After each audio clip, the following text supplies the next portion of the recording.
भिक्खू दुबे 2.0 चैनल पे आपका स्वागत है। प्रस्तुत है कहानी भूतिया हवेली का रहस्य।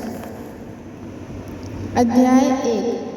किशन और उसके दोस्त मयंक, पूजा और राधा अपने गांव के पास पुरानी हवेली के बारे में अक्सर सुना करते थे। गांव वालों की कहानियों में हवेली को भूतिया बताया गया है।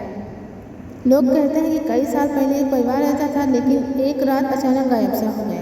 उस रात के बाद हवेली वीरान सी हो गई और कोई भी वहां नहीं गया। हवेली के आसपास के इलाके में अजीब घटनाएं होती थी, जैसे अजीब आवाजें, छाएं और ठंडक का अनुभव। किशन को इन कहानी पर यकीन नहीं था और उसने इस रहस्य को जानने का निश्चय किया। एक दिन उसने अपने दोस्तों को इकट्ठा किया और अपनी योजना बताई। मयंक, पूजा और राधा पहले तो हिचकिचाए, लेकिन किशन की दृढ़ता और साहस देखकर वे मान गए। रात का समय था। हवा में एक अजीब सर्दी और खामोशी थी। चांदनी रात में हवेली और भी ज़्यादा डरावनी लग रही थी। किशन और उसके दोस्त टॉर्च और कैमरे साथ लिए और हवेली की ओर बढ़ने लगे। हवेली के दरवाजे पर पहुंचते ही उन्हें एक अजीब सी ठंडक का अनुभव हुआ। दरवाज़ा खुद ब खुद खुल गया और उन्होंने अंदर कदम रखा। अंदर जाते ही हवेली की दीवारों पर लगे पुराने चित्र और फर्नीचर सब जगह जाने लगे थे। फर्श पर मोटी धूल की परत जमी हुई थी। हवेली के अंदर माहौल बेहद भयानक था। हर कोने पर अजीब आवाज़ें आ रही थी, जैसे फुसफुसाहट कर रहा हो कोई। जब वे मुख्य हॉल में पहुंचे तो उन्होंने देखा कि एक पुराना पियानो रखा है। मयंक ने मजाक में कहा, क्या हमें ये बजाना चाहिए? पूजा और राधा ने मना किया, लेकिन मयंक ने पियानो छू लिया। पियानो को अपने आप बजने लगा। सभी चौकन्ने हो गए और एक दूसरे को देखने लगे। पियानो की धुन अचानक बंद हो गई और कमरे में गहरा सन्नाटा सा छा गया।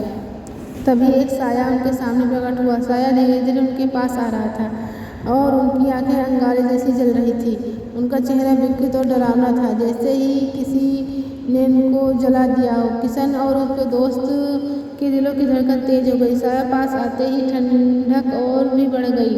साया जोर से चिल्लाया, तुम लोग यहाँ क्यों आए हो?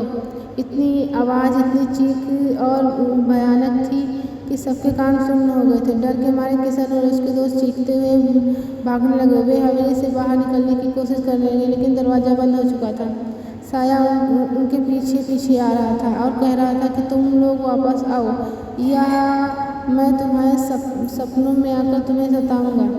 किशन ने दरवाजे को जोर से धक्का था, लेकिन दरवाज़ा नहीं खुला। मयंक और राधा दरवाज़ा खोलने की कोशिश कर रहे थे, लेकिन नाकाम रहे। पूजा ने अचानक देखा एक खिड़की खुली थी। उन्होंने दोस्तों को इशारा किया और वे सभी खिड़की तरफ आ गए। खिड़की से कूदते उन्होंने देखा कि साया गायब हो गया। वे तेजी से गांव की ओर भागने लगे, एक दूसरे से बिना कुछ कहे अपने घरों में चले गए। उस रात के बाद किशन और उसके दोस्तों को हर रात डरावने सपने लगे। उन्हें सपनों में साया दिखाई देने और कहा, तुमने मेरी शांति भंग की, तुम मुझसे नहीं बच सकते। किशन ने समझ लिया कि हवेली रहस्य कभी नहीं सुलझ सकेगा। हवेली के डर ने उनकी जिंदगी में हमेशा के लिए खौफ और दहशत का साया डाल दिया। हवेली की दहशत ने उनकी हिम्मत का और सहारा का चकनाचूर कर दिया और वे कभी इस भयानक रात को नहीं भूल पाए। हवेली से किसी तरह भागकर किशन और उसके दोस्त अपने अपने घर लौट गए, लेकिन उस रात से उनके लिए एक नया आतंक शुरू हो गया। जैसे ही वो सोने जाते उन्हें भयानक सपने आने लगते हैं, जिसमें हवेली का साया बार बार उन्हें डराता। किशन की रातें अब पूरी तरह बदल चुकी थी। जब भी वह सोने जाता उसे लगता कि कोई उसे घूर रहा है। एक रात उसने देखा कि वह फिर से हवेली में है। हवेली के अंदर की दीवारें और फर्नीचर पहले से ही ज़्यादा डरावने लग रहे थे। कमरे में खामोशी को भंग करते हुए साया अचानक से उनके सामने प्रकट हुआ। साया ने अपनी गहरी और गूंजती आवाज़ में कहा, तुमने मेरी शांति भंग की है, अब तुम बचोगे नहीं मुझसे। किशन का दिल तेजी से धड़कने लगा। वह अपनी पूरी ताकत लगाया, लेकिन उसकी चीख सुनने वाला कोई नहीं था। उसकी चीख गूंजकर हवेली की दीवारों में समा गई। मयंक का भी यही हालत था। उसने देखा कि हवेली के अंदर एक कमरे में बंद है। दरवाज़ा अपने आप बंद हो गया। अंधेरा है और कुछ भी दिखाई नहीं दे रहा। अचानक साया उसके पास आकर खड़ा हो गया। साया ने उसकी आंखों में देखते हुए कहा, तुमने मेरी हवेली में आना महंगा पड़ेगा। मैं भी चीख कर जाग गया और पसीने से तरबतर हो गया। उसकी सांसें तेज से चल रही थी, उसका दिल जोरों से धड़क रहा था।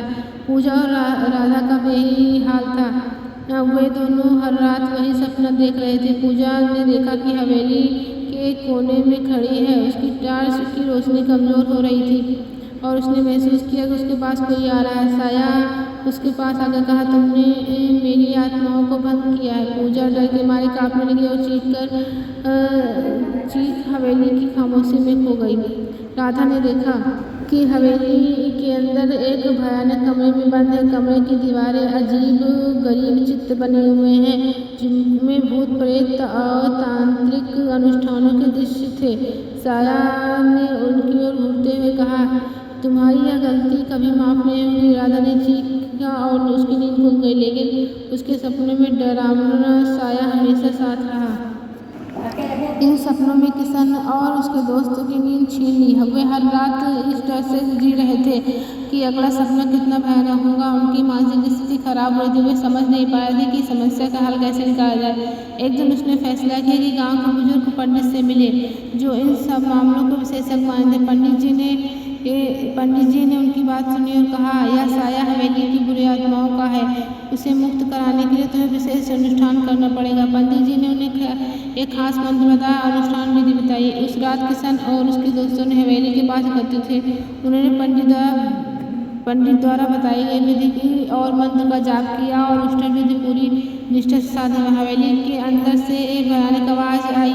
हवेली का दरवाजा खुल गया। साया धीरे धीरे हवेली से बाहर निकला, धीरे धीरे धुएं में बदलकर गायब हो गया। अगली सुबह किशन और उसके दोस्तों ने महसूस किया कि उनके सपने समान हो गए थे। हवेली का साया अब हमेशा के लिए गायब हो चुका था। उन्होंने पंडित जी का धन्यवाद किया और अपनी जिंदगी में समानता की ओर लौट आए। हवेली का राह सब सुलझ गया था और गांव वाले उस भयानक स्थान से अब कोई डर नहीं लगता।